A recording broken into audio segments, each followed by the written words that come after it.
you're never given a challenge that you do not have the ability to overcome. Whatever the challenge, however bad it looks and feels now, when you're in it, there is always a way out. There is always a way around it. This is episode number 70 of The Inspiring Talk with Huzaifa Merchant. Welcome guys to The Inspiring Talk. My name is Bijay Gautam. I am host for this show. Each week I interview today's most successful and inspiring personalities to help you realize your inner potential.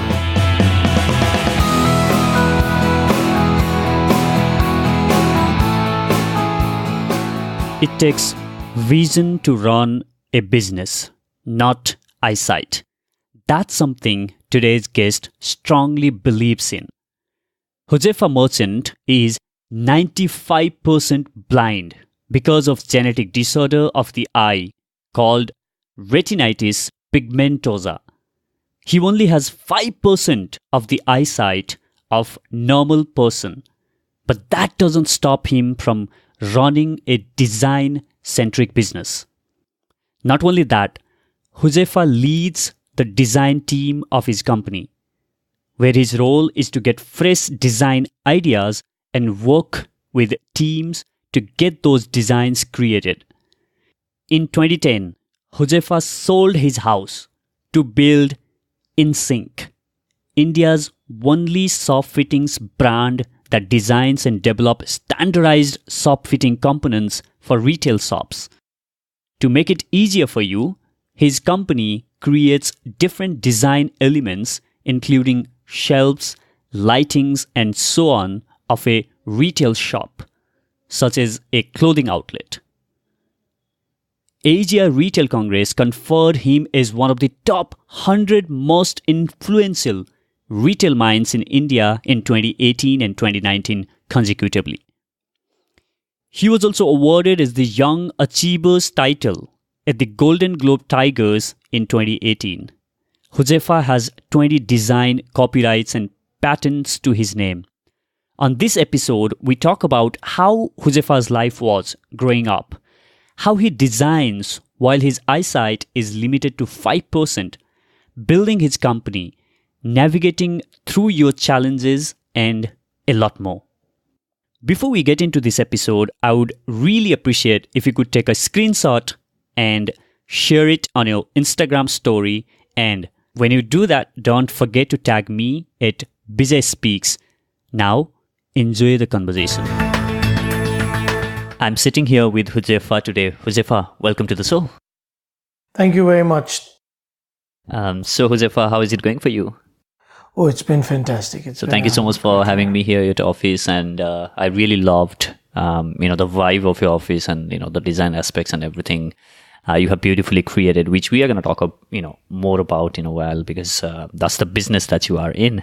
We were introduced by our mutual friend, and when she shared about your story, I find it very fascinating and inspiring at the same time, the kind of things that you have done in your life. But I want to go back to the early phase of your life and talk a bit about your childhood. So are you a Gujarati? No, actually, I come from a business sect within the Muslim community, which is called Bohra. Okay. So generally, the Bohra community is very much like the Gujarati community in terms of we're business gened. I think we've been into business for a while. So I'm a third generation businessman. My grandfather had a business where he dealt in spices and masalas, from which my father then got into a hardware business, which evolved into the shop fitting business that we are in now. Okay, so how was your childhood like? Where did you grow up? So I grew up in Bombay, and I say Bombay because when I was a child, it was Bombay. It's now Mumbai. Yeah, I grew up in this area called Kulaba, and I've gone to the best of schools and the best of colleges, which my parents ensured, despite of me having only 5% the eyesight that regular people do. I have done my schooling in a regular school and regular college. In fact, I'm the first integrated education student, something that my parents fought very hard for, along with NAB, and got me into a school called GT Somani, which is at Cuff Parade, which is one of the premium educational institutes when you're doing SSC studies, which I did. Being blind, having less vision was definitely challenging while growing up, but also I think set the foundation for who I am today. And whenever I talk about myself, I first and foremost need to give credit to both my parents, my mom and my dad, because they've been the pillar of strength. They took this up and said, okay, this is a challenge. There is a problem with our child. There's a challenge with our child. But we're going to make sure that he is raised in the best way possible. He gets the best education. I think at that point, they even went beyond their means to ensure that I was put in the fantastic education system. I had good tutors and a lot of things around me to make things well. Even while studying, my mom used to take our study material and record it into tapes. And that's how I've studied. Beyond a point, I wasn't able to read textbooks and stuff very clearly. My dad every year used to come and put tube lights on the blackboards in my school at his cost. He'd created this mechanism where there was a tube light on my desk which could be shifted from my class to class. Because it was on wheels, it was like a portable system that he'd come up with. So, just see the way that the two of them have done everything that they could in their power to ensure that, I could study properly. So whatever was projected on blackboard was like there on your desk? Or? No, nothing of that sort. At that point, when I was in school, I could see a little better. So there were tube lights put on the blackboards so that the blackboard generally wouldn't have enough light. True. But the blackboards in my class were very well lit. Everyone could see the blackboards better. I mean, including myself, because I used to sit very close to the board. Then it just got very difficult to catch up when, the classes went up and the syllabuses became wider. True. And that's when a lot of my friends pitched in. There were people who used to dictate to me what's on the blackboard and I used to write in my book. And then my mom had to decipher what I've written and then probably put that on tape and things like that. So education was challenging, but fun as well. I mean, it was something different. But in school, it was a difficult life from a perspective. Children can be very, very cruel at times. I mean, more than generally how people are. So when they see something that they can catch on to, they do. In school, I was bullied for a good part. When I then decided that, the way to gain popularity, I realized was if you're physically strong and you're a sports person, or if you've achieved something, or people rely on you or look up to you for something. I realized that my strength at that point was that I was a very strong person. I was a very strong kid. And I got the opportunity to get into sports. And I became one of the top sportsmen in my school. I would be always among the top 3 athletes when it came to running. I was always among the top 2 swimmers in my school. Wow. So that worked in my favor. And obviously, when you train, you also physically get fitter. You look better. True. By the time I reached the 10th grade, I had a 6-pack physique. So that really helped getting into college. So maybe people listening to this might not be aware of the condition that you are on. And as you mentioned, like you had earlier, maybe 10 to 15% of your eyesight. So that's how you were born, right?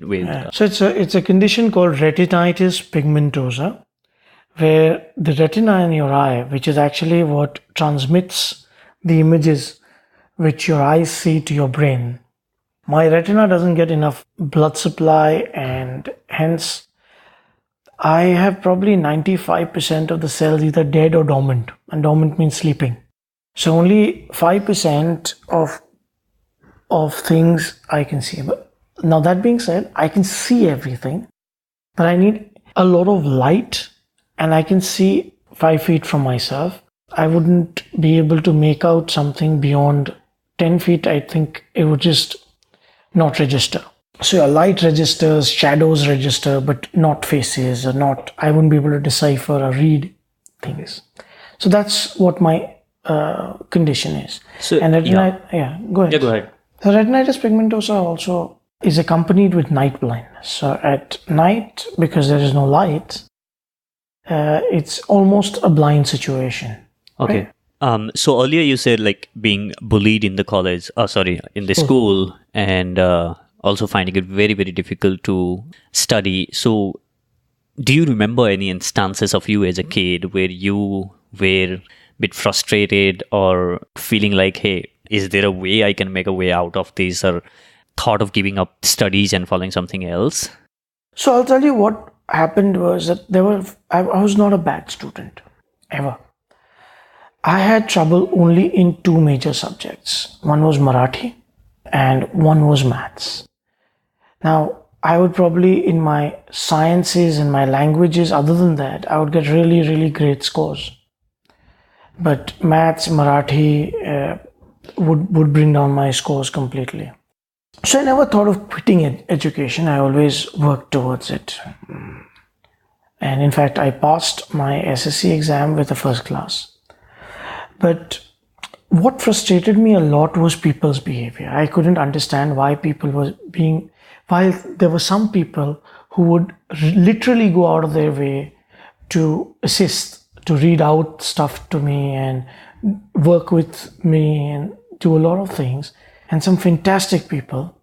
There were others who would want to take advantage, of me. In fact, I remember this particular class trip that we took. My parents, so there was an overnight trip. It was a 3-4 day trip. And my parents thought that handing me money would be a little dangerous, both for myself and maybe the chances of me not being able to handle it and losing money. So we had some family friends. So in my school, who was a common friend of mine, and then the parents were friends with my parents. So they decided to hand over money to that kid to assist me. And he felt that I wouldn't be able to see, so I wouldn't be able to add up, and wanted to take advantage of that fact and read out the wrong price labels on a product. I ended up thinking that I'm paying 100 rupees for something which I would be paying, say, 60 rupees for, or 50 rupees for. This is very early in my schooling. I think it must be in the 3rd or 4th grade. But that left an indelible mark when I got home and my parents realized that this has happened, and they told me what has happened. It left an indelible mark where I said, no, I have to know what's happening. I need to be aware of my situation. I need to be aware of what are the sort of pricing of certain items is, or be able to judge what something is going to cost, and be able to judge people from who can be trusted and who cannot. And very early in my life, it started seeping in. That's why I say that it was all these incidents become the base for who you become. Now, either you can break, and, in most of my talks, I'll always tell people, and I'll start with my talk with, you can start your day or start dealing with the problem with saying, मैं क्या कर सकता हूँ? ये हो गया तो I have no control over it. मैं क्या कर सकता हूँ? Or you can look in the mirror and say, मैं क्या कर सकता हूँ? What can I do to change the situation? And the difference between the attitude between these two statements is actually the difference between success and failure. Difference between you becoming something, you living a life in obscurity.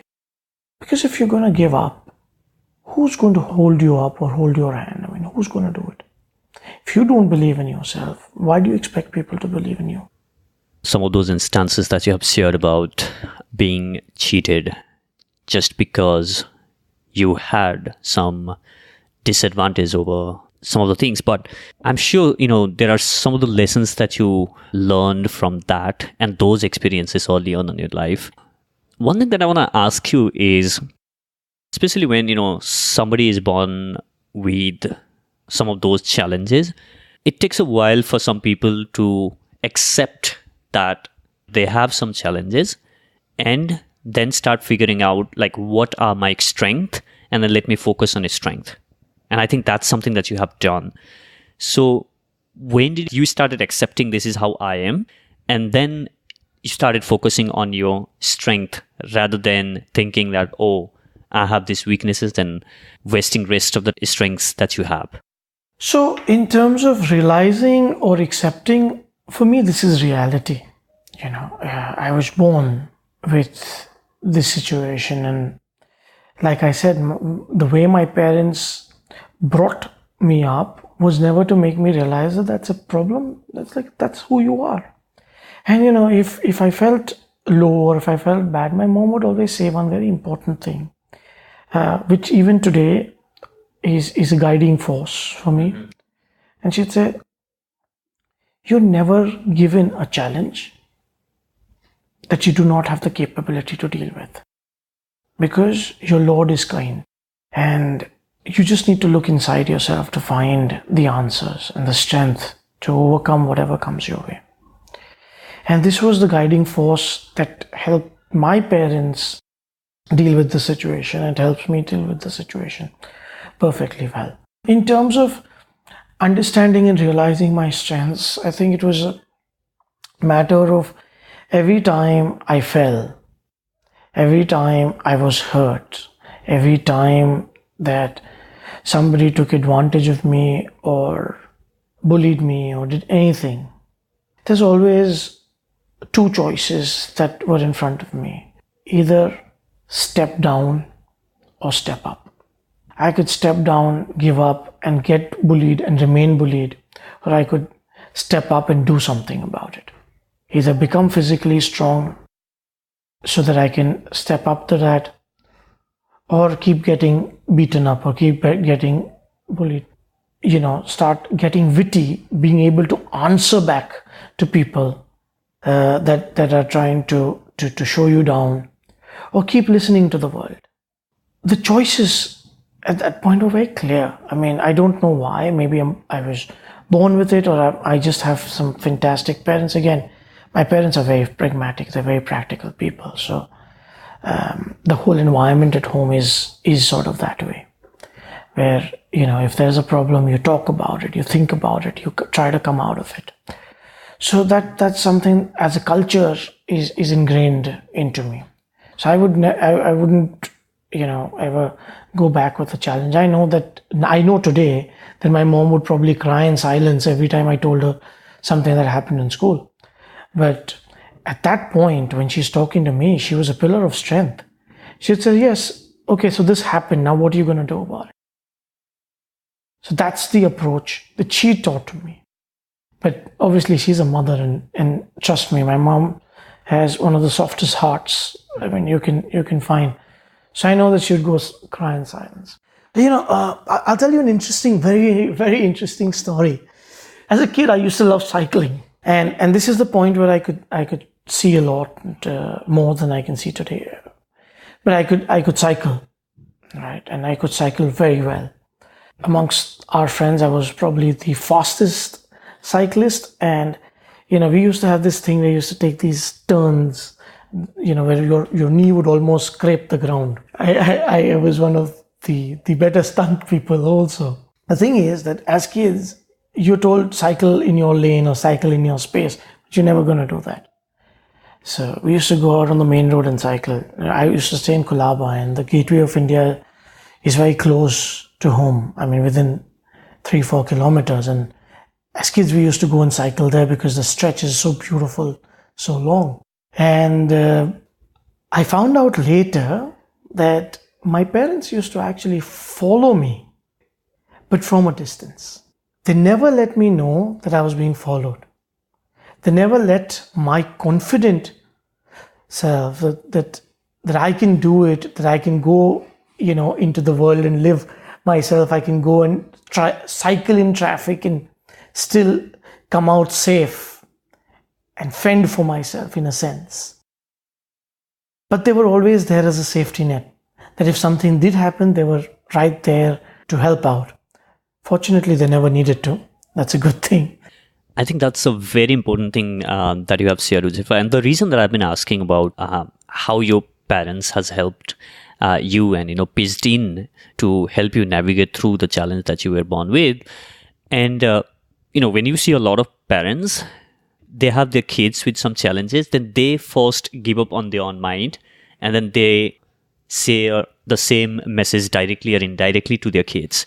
But what your parents have done is something, which is very rare to see. And I think that has saved you a lot in some of the things that you have or believe about yourself, and having that self-confidence and believing in yourself. So now coming to your profession today, and the kind of work that you do today involves a lot of design elements. Correct. The business that you are in is designing up the stuff. Right. And then you can't see. How does this works? Very interesting question, Bijay. So, to run a business, you don't need eyesight. You need vision. And that I have. I know my business. I know inside out of what I have to do.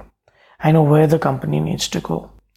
And I know the key aspects of business, what matters. When it comes to designing today, I am part of my design team. In fact, I head the design team. And I'm responsible for bringing in new shop fitting ideas. I'm responsible for the research and development of next generation products in retail fit outs and retail shop fittings. How do I do that? So research is obviously done on my computer, my web, and there's a lot of technology that helps today, especially computer aided technologies where I can zoom in and see the parts very closely, even 3D printing technology where I can actually feel the parts. It is obviously a very, very big help. But the challenge was, how do I explain what's in my mind to the designers?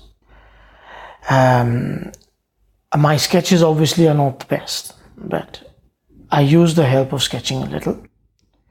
But the best part of my team is that I verbally explain designs to them. And they understand that, and they are able to convert that into drawings, which then I would look at approving. We've got a fantastic team, of engineers and product designers and so on and so forth. And now they're used to explaining design to me verbally and taking verbal inputs. And I've developed a way of training people to understand that, and trained myself to be able to explain every detail as crisply and precisely as possible. The interesting thing about our business, especially what we are doing and what we're developing, some of our tolerances are within 0.2 millimeters, and we're able to design with verbal inputs with 0.2 millimeter tolerances. So it's as simple as this. When you want to do something, you'll always find a way to do it. When you really want to achieve something, means just pop up, ways just make themselves. It's like the parting of the sea. God supports those who support themselves, isn't it a saying? So I think that's pretty true. First, you need to support yourself. You need to figure out what your strength is. I figured out communication is my strength. So I built my method around communication. I realized that understanding people and understanding problems and coming up with solutions for them is my strength, and I built my business around it. That's a very powerful message there for people listening out there and who are possibly having a challenges which are way too smaller than yours and limiting themselves to go and achieve on something that they want in their life. I'll get, into that in a bit, but I would like to share with my audience that I'm right now sitting at Huzefa's office, and you gave me this studio tour, and I never felt that you couldn't see because you were explaining those smaller bits and pieces on the design just like a normal person would do. So I think that comes from the understanding of the work that you have, and as you mentioned, being involved on the designing aspect and the vision that you have for what you are building. And you definitely see if you're passionate. So one of my mentors, who's also our COO, okay, and I call him my mentor because he's taught me a lot. We discuss philosophy, we discuss work, we discuss a lot of things. He's a very intelligent man. So when we were discussing strategy for people and how we want to manage things, one of the things that came up was your best employee is going to be 80% as efficient as you, 80% as passionate as you. And if you can find that kind of an employee, you already won your battle. Most of us might not find that kind of employee. So if you want your employees to be passionate at say 100%, you need to be passionate at 100x2 or x3. Your passion, your dedication, your drive, your determination inspires the people under you. So as an entrepreneur, yes, you need to do a lot of things on the back end. You need to take a lot of strategic decisions, data-driven decisions, sit behind a seat and do a lot of work. But you're also the general. And the best generals, whether it be Alexander, whether it be India's Tipu Sultan or Shivaji, or Maharana Pratap, or if you go and look at even people like Genghis Khan,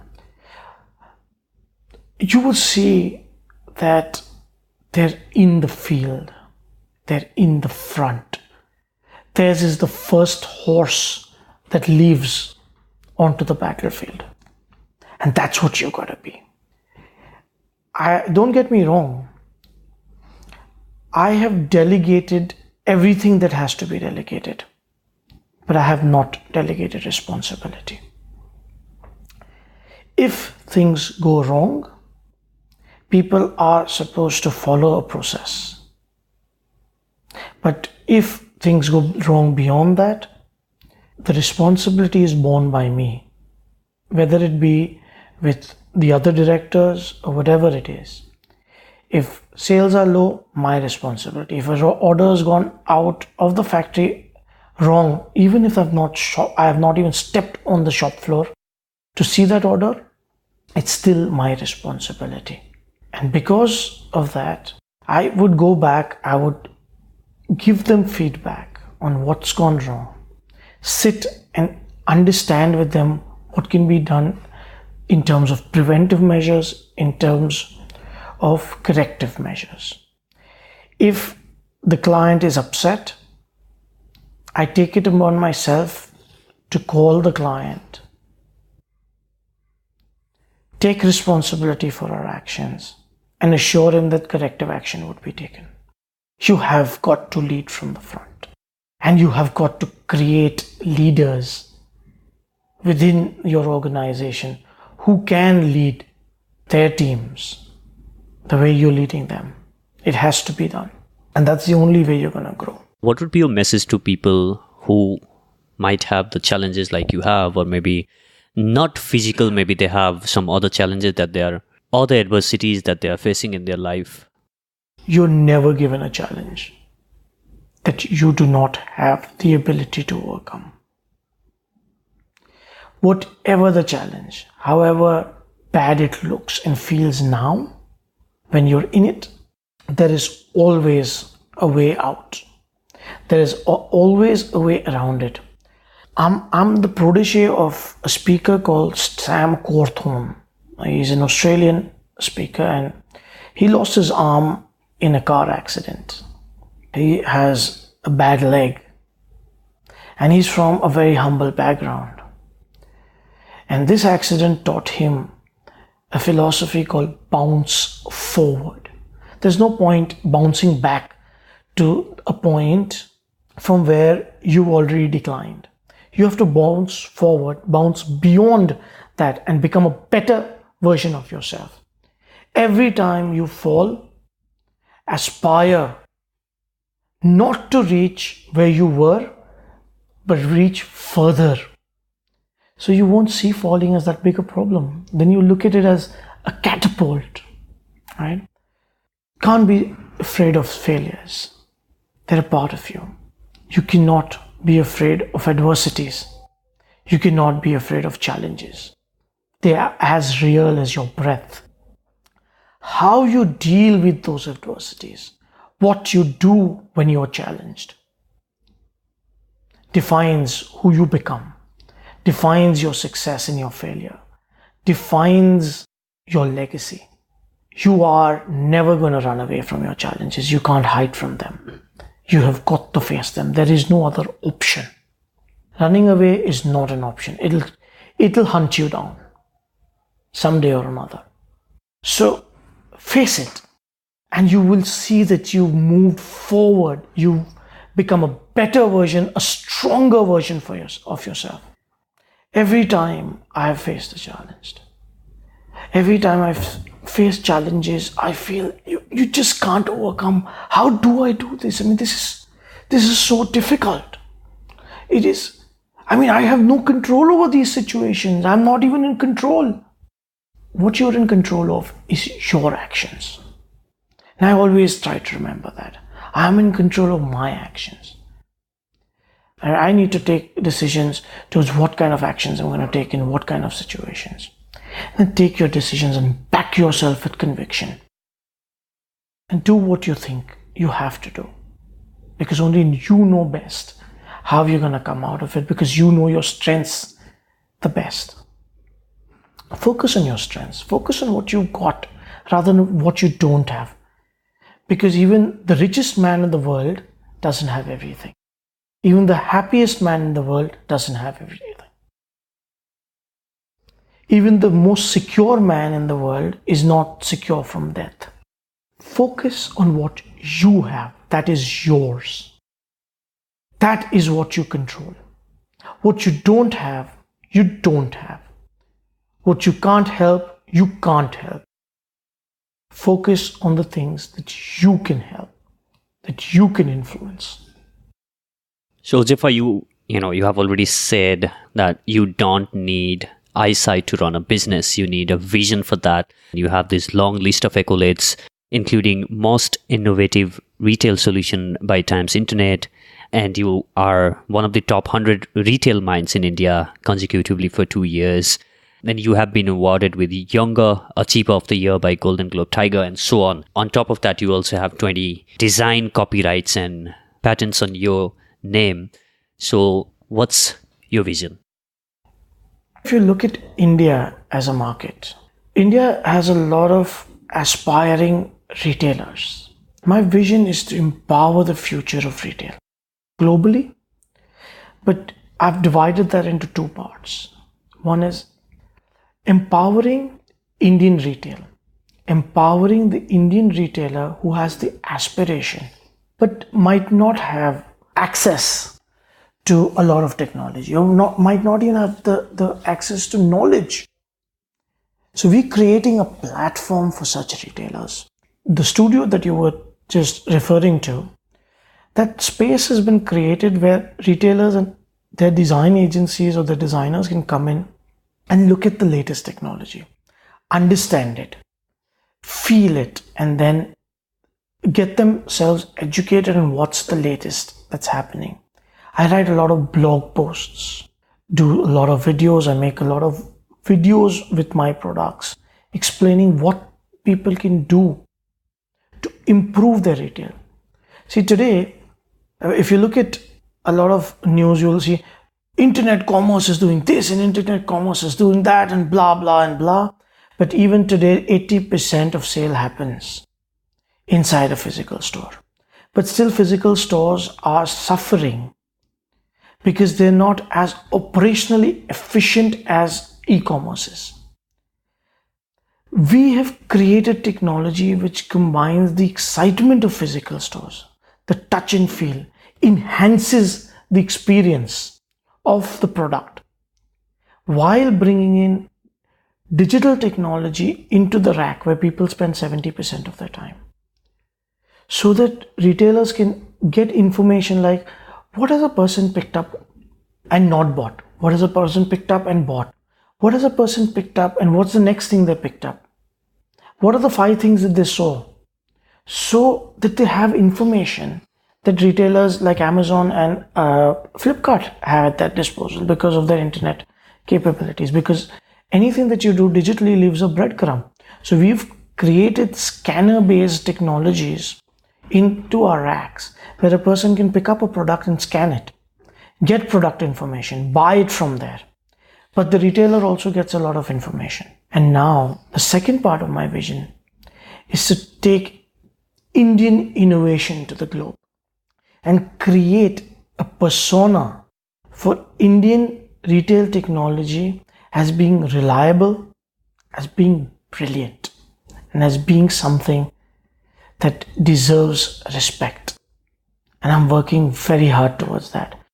And I think I must say here, I was quite fascinated by the prototypes that you have shown me at your studio, whether be it about, getting to see how it's going to fit the t-shirt that I picked up at your store and just taking it in front of the scanner, and it's just showing me all the colors and shades and how it's going to fit me before I enter the trial room, or whether it's simple as just having those lights on the racks of your stores. And I'm so looking forward to how that AI thing works out, where it's gonna recommend you other products that goes along with you. If you're picking up the shoes, then it's gonna recommend you which t-shirt is gonna go along with the shoe. And especially for people like me who has no fashion sense, then I think that's gonna be quite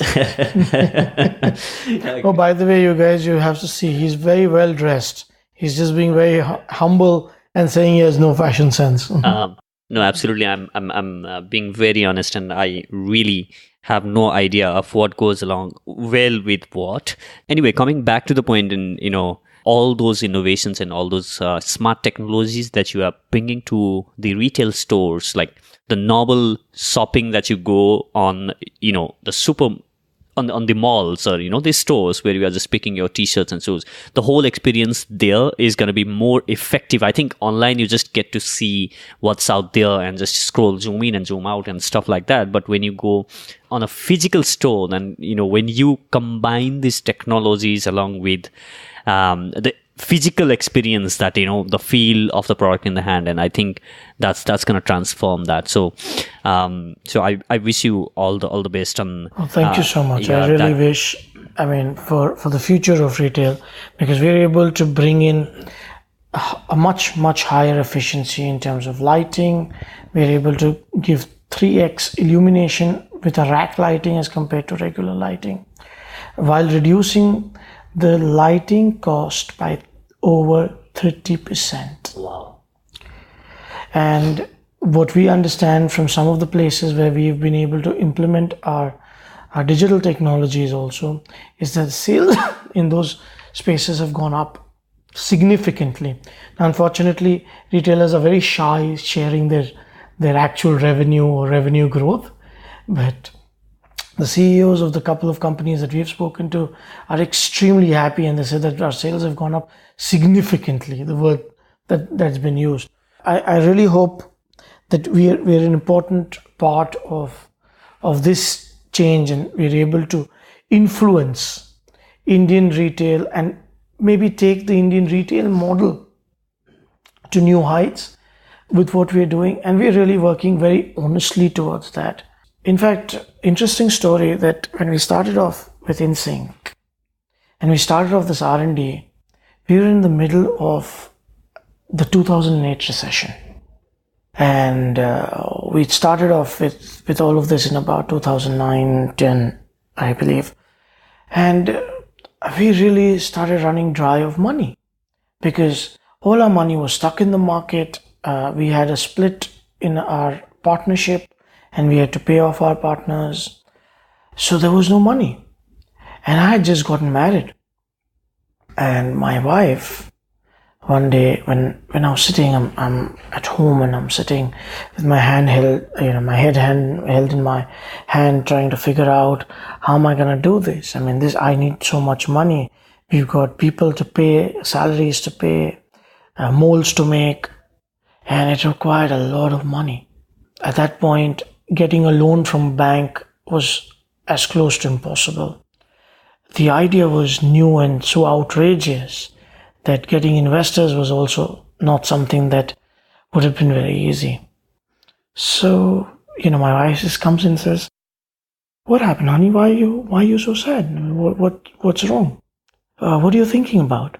And I was like, we've started on NSYNC, right? We've got the designs. I can see that this is going to be so great.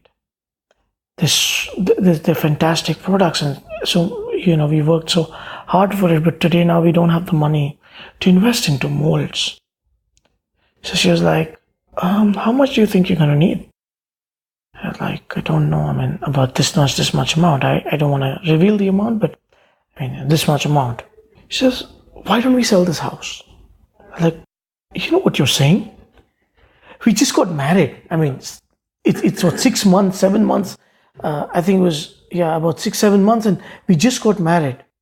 And you're saying sell off the house? And, she held my hand and said, do you believe in this idea? Do you believe in yourself? Do you think you'll be able to buy me this house back or a better one? I'm like, it's risky, but I really think that this is something that is really good. It's fantastic. I can see it becoming something big. And she was like, then do it. I believe in you. If you believe in yourself. And then we took this idea to my dad and he went ballistic. He's like, you're bloody gone crazy. What's wrong with you? You just got married. She doesn't know what she's talking about. You don't know what you're talking about. Blah, blah, blah. And then, over time, he was like, okay, if you want to take the step, do it. But you're taking a huge risk. You know that. I'm like, yeah, I do. And I believe in myself. He's like, I know. I believe in you too. And my dad, you have no idea the support that he's given me. Even the support of not giving his experience. Because a lot of experience would say that what I was doing was completely crazy. True. A lot of people told me I was completely crazy. Yeah, I love it when you say the support of not giving his experience. Yeah. So he backed off and said, okay, do what you do. I know that you're going to do well. Just do what you do. Today we are where we are, 10 years down. We started in 2010 and 2019 we're where we are. We've won some accolades. We're doing some of the best identities in the country and now going international. So yeah, I think my wife's sacrifice, my parents' prayers, and a little bit of my hard work paid off. Well, but you got to take risks. If you're a business person, you've got to take risks, but you've got to back yourself. But when you take a risk, you need to believe in yourself 100%. Huzaifa, we have now arrived to the enlightening round. Are you ready? Sure. What inspires you to do everything that you do? I've surrounded my entire space, my cabin. So when he said that, he was showing me his office space, his seat, and there you can see a lot of quotes and images put out there. So that's what Huzaifa was referring to. Please go ahead. So I generally believe, Bijay, that you have 3 circles of influence in your life. You can call them your proximity, and your proximity is your power. The first line of proximity is the people you surround yourself with. If you want to be successful, you need to surround yourself with people who are hungry for success, who inspire to do something different. You need to have a very strong why within yourself, and you need to have people around you who affirm your beliefs. There are some people where you can, even if you're low, they'll make you feel like you're on top of the world. And then there are some people, when you're top of the world, want to drag you down. It depends whom you want to spend your time with. Yeah, I have designed my life to surround myself with some of the best people. I have chosen some very good mentors from within the industry whom I can talk to, take advice from, people who have credibility and who have experience. So first and foremost, surround yourself with people that inspire you. Second circle of influence, second proximity is your places, where you are, where you spend your time. You want to feel like a winner, live like a winner. Design your office in a way that inspires you. So my face inspires me. That's my second circle of influence. The third circle of influence is the content you consume today. What do you read? What do you listen to? What do you talk about? Today there is so much content. There's long form, short form, blogs, articles. There are serials, TV shows, and plays and books. And although I'm 95% blind, in the last 2 years, I have read over 100 books through audiobooks. So I would say I have listened to over 100 books. I research my industry for 2 hours every day. So I read blogs, I read articles from my LinkedIn profile has some of the best retailers, from B.S. Nagesh to Mr. Biani to some of the top international minds who talk about retail, who design retail spaces. And I read articles from them, get inspired from them, know what's happening in their work and how they're thinking.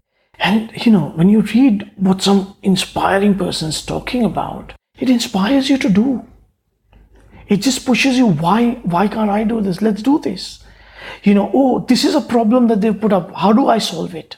Things like that. That's what keeps me going. So which one daily habit do you think has been game changer for you in your success journey? One thing that I would think is a game changer is simply believing that everything's possible. You need to make it possible.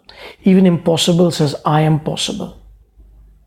That's a very well-known cliche. It's I know, but I really believe in that. Even impossible says, I am possible. Even can't has can in it. So, if you just look at the signs around you, there is nothing which is not possible. You have just got to find it within you. And I do. Every time I come across a problem, I want to figure out a way to solve it, not to run from it, not to hide from it. So if you have to pick a book or two that has influenced you deeply in the recent past, what would be those? So one off the top of my mind is Dale Carnegie's How to Win Friends and Influence People. I think it's one of the most brilliant books on people management that I have read. It is a life changer. That's my top pick for sure. I also really love The Secret and the 80-20 rule, because both these I follow also to a large extent. Amazing, Rajiv.